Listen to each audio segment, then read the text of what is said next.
recording.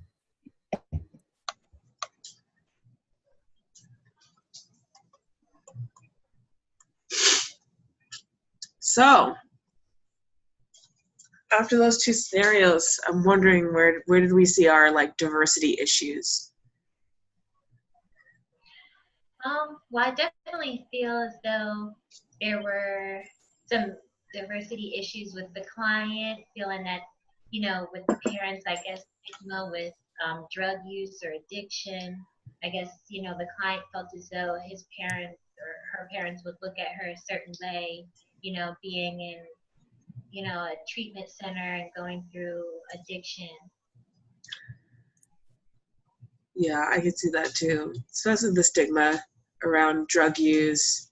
And I think it's really common for people of color to be wary of trusting, in general, just white people, especially white people in authoritative positions. Right. Yeah, I was going to say it's actually a good tie-in for the cultural competency stuff that we just went over, because like you said, there are certain communities where it's just not socially acceptable to get mental health treatment. It's not something you talk about. Everybody knows about it. No one talks about it, and no one gets treatment. It's really common. That's true. Yeah. So how does the social worker circumvent that? Yeah.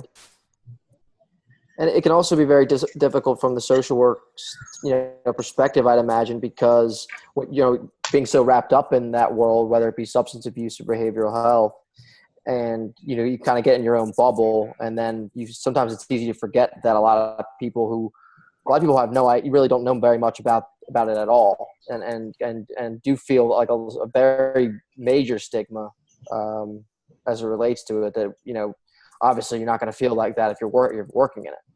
Yeah, that's true. Wondering, with oppression too, what we see when it comes to people of color, and they're used to being stereotyped, and getting help like that would probably not be great, especially in the Black community. I don't think a ton of Black people go to therapists, or they think that doesn't help. And I know that happens in a lot of other culturally diverse communities. But yeah. I think that's a good perspective. So when it comes to, go ahead. Sorry. No, go ahead. I think there's also a big part of it is the level of mistrust. How when Giovanna said in the skit, oh, my mom always told me to have Black doctors, there's almost this level of well, I don't know if I can trust you. I don't know if I'm going to get what I need from you because I can't relate to you. Yeah. And how does a social worker become relatable at that point? Yeah.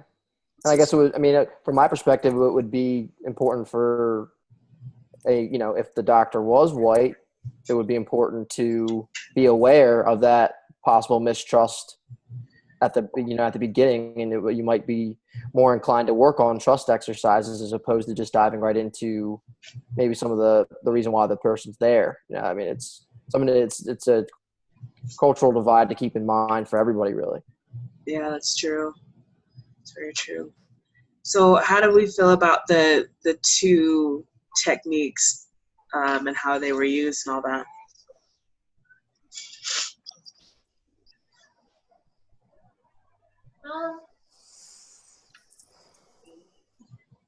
I definitely think the social worker did a really good job with identifying his emotions and working with his supervisor to try to work on self-care and kind of navigating the situation on, how best to, you are emotional about this, but, what are the proper avenues that you must take, knowing that you're a social worker, but you're not your cousin's social worker. So, just separating the emotions from, professionalism and, following the laws.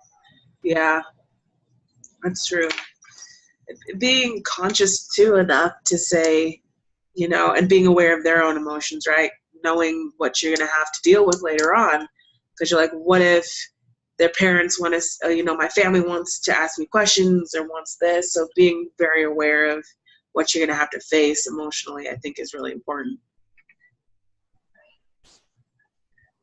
Yeah.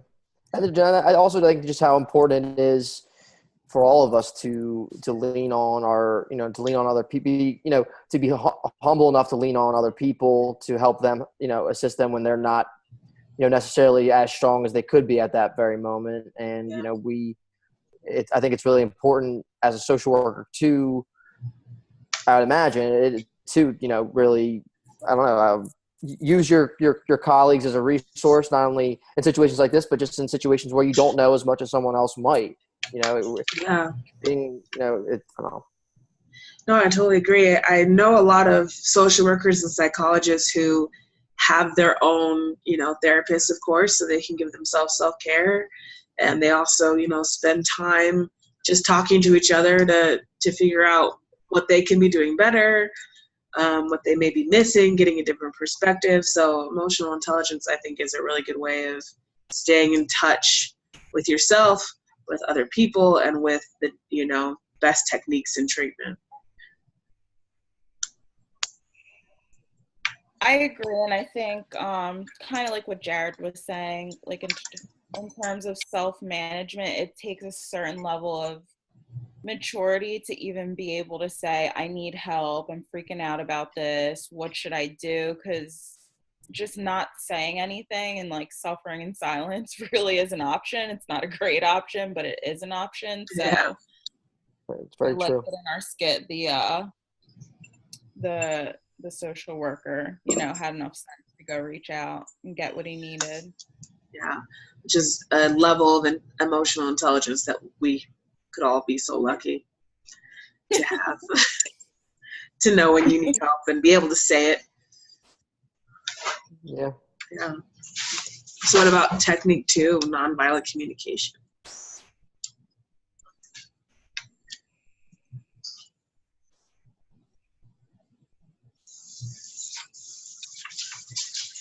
Which I think in this scenario, it's hard to not allow yourself to get worked up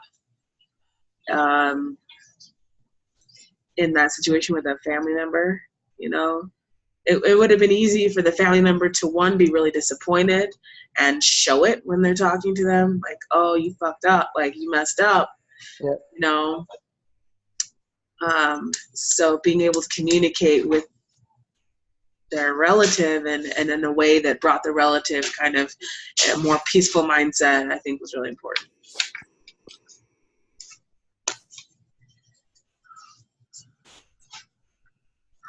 Yeah, and I like that the social worker didn't personalize it, which is one thing where I know they kept in the video that we watched on nonviolent communication, they kept talking about like not taking it personal when someone's just trying to express a need that they have. Because that situation's really emotionally charged, and I feel like it would have been easier to be like, well, why don't you want to be here? I'm just trying to help you, Like, yeah. So keeping your cool and de-escalating the situation. And it's not like the cousin wasn't kind of pushing the social workers. Well, I wouldn't necessarily maybe pushing her buttons, but kind of tugging at her heartstrings in a way, particularly, as it went on, and, as she kind of kept going back to, I don't really need to be here, all these things, there was a certain level of kind of pleading and the desperation on the part of the cousin that would be really difficult, I think, for anyone to handle as just a family member, let alone dealing with that dual role. But what was, exemplified in the role play scenario was just, at all costs, just staying with that kind of that language of, that, as impersonal as it could possibly be. Yeah. But still being supportive, which it was. Yeah, that would be really hard. And one, you could have gotten, like, you really wanted to let them off the hook because they're close to you, like you said. But that that's not going to help them, so you're trying to make that request in a way that's really helpful. And I agree. I think the social worker did a great job in, expressing her cousin, like educating the cousin why she can't really be involved in her care, and instead of just saying no, I can't, educating and telling them, well, this is why. Yeah. Which is important. Which I think, in the nonviolent communication reading, he was talking about how it is much more effective instead of just saying no, I can't do this. Explaining this is why. These are my needs of why it's keeping me from saying yes.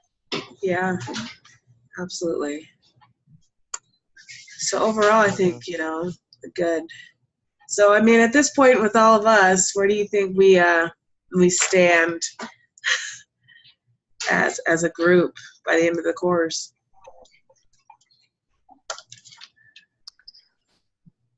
Well, I certainly think we reached the community stage.